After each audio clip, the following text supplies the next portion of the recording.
everybody. I'm in the tow truck again today. It's starting to become a habit. But we're going to deal with something today that I knew eventually would rear its ugly head. So stick around.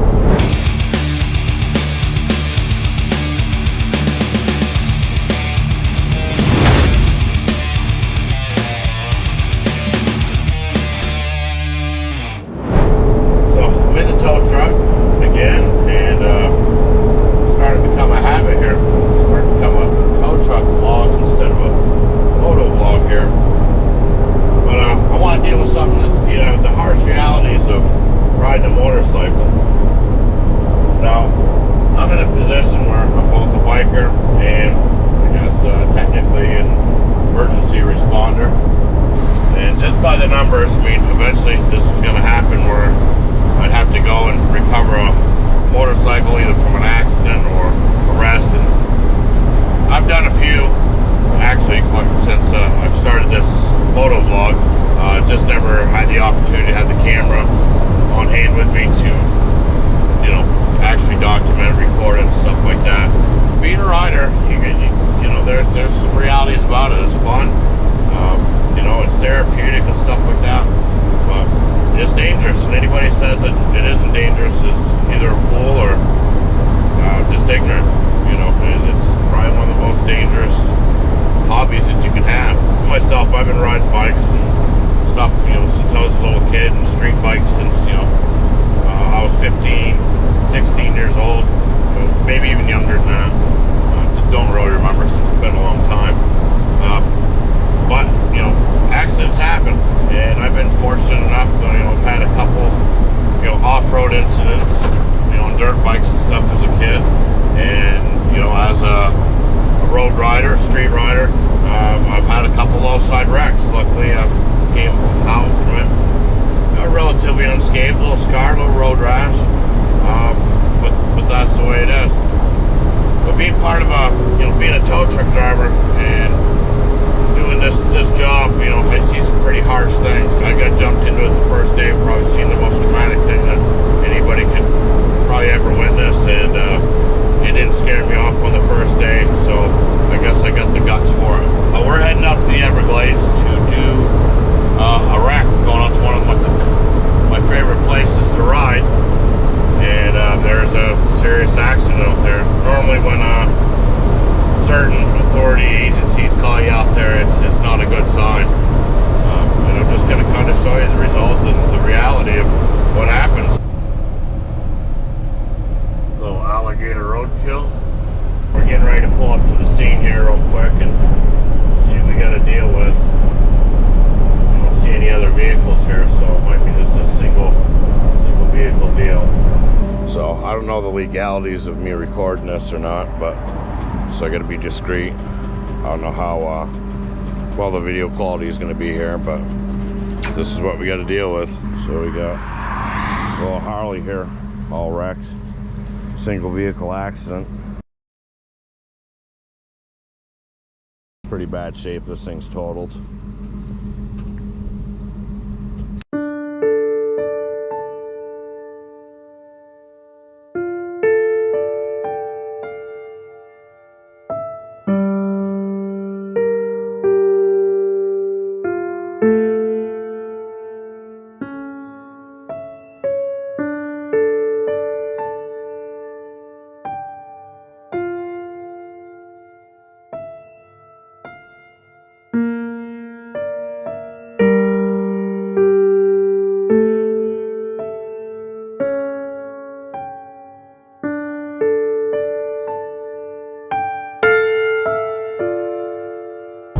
Well, got that loaded up pretty quickly. You know, that bike was pretty badly damaged.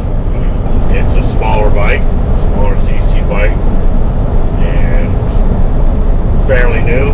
And so I'm going to probably, in my guess, I'm going to say that is a probably fairly new rider. Don't know that for sure. I'm just speculating. Just looking at the bike and being around bikes and see where people start and how they progress forward. You know, in Europe, I know that they're restricted by licenses and stuff like that, but you know, here, once you get your endorsement for your motorcycle, man, you can do whatever you want. You know, you want to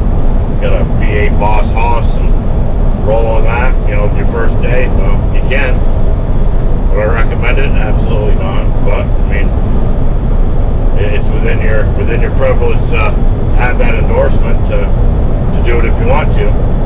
So, but normally most people are just start on small CCs. So this is for you new guys. This might be something you need to keep in mind.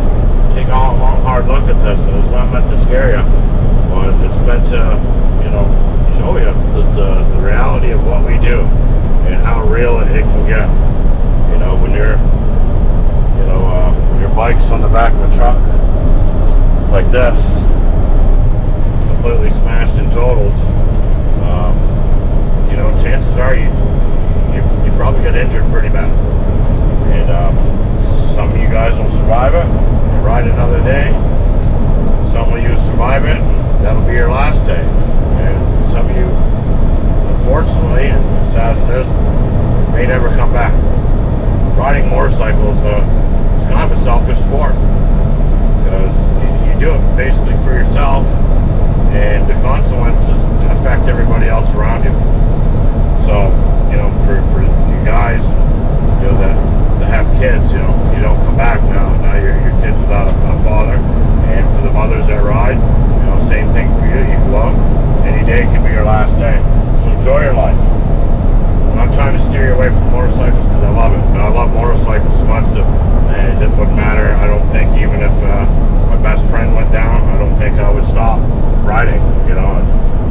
I don't think that would deter me one bit, and seeing stuff like this doesn't deter me one bit. There's a certain select few, no matter what happens, is we're going to ride no matter what. We're going to ride till the day we drop. It's not a matter if you go down, it's when you go down. And if you haven't gone down, you haven't been riding long enough. Pick and choose where you ride.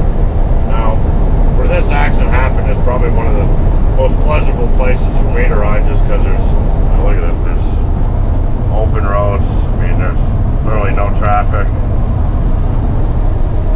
Now, if you guys live in Europe that you do it out of necessity, I gotta hand it to you, man. That would drive me nuts to have to ride a bike in, city conditions like that, where it's just, I've seen, like New Rider, and that guy commutes every day on his bike, and it's absolutely insane. I wouldn't want to do it. New Rider, check out some of his videos if you want to see what it's like on the other side of the pond. That stuff's insane. You gotta hand it to those guys. For us, most of the guys in the United States, we don't do it for necessity. We do it out of, pure enjoyment, for just getting out and riding for a hobby. It's pleasure. It's not a necessity. This is a luxury for us, I guess, in a way. But I just want you new guys to be careful and keep the things in mind, especially if you're young guys with families, young families, that this is the reality of what we do as riders, as bikers, whatever you want to call us, bikies, as they call it in Australia. I know this is kind of a downer video, but it's a reality, and it's a reminder of what we do, and just to be mindful of how you ride, what you ride. Just use your head out there. So this is where your stuff ends up. That's the reality of this stuff. Things go bad. Brand new bike, completely totaled. So as humbling as that video is, there is a positive note on it. The rider did come in a couple days later, picked up their personal stuff, and they seem to be relatively okay. Now, whether or not they're going to get on another bike again, remains to be seen. But as far as I could tell, as a fairly new rider, and I think they did everything right. They're out in a wide open space, where there's a good margin of safety. It's just those things that you don't expect can be the bugaboos. Those are the ones that can get you in trouble. I think they did it the responsible way. They had their gear. There's out in an open spot where they had plenty of room. And that's it. And probably the gear, saved them from a lot of things. I know I don't ride my gear all the time. I'm pretty comfortable in town and stuff like that. And Florida doesn't really have helmet laws and stuff like that. But when I go on a long trip and stuff like that, I definitely gear up. So ride safe, have fun. Make sure you hit those like, share, and subscribe buttons. And we'll see you next time.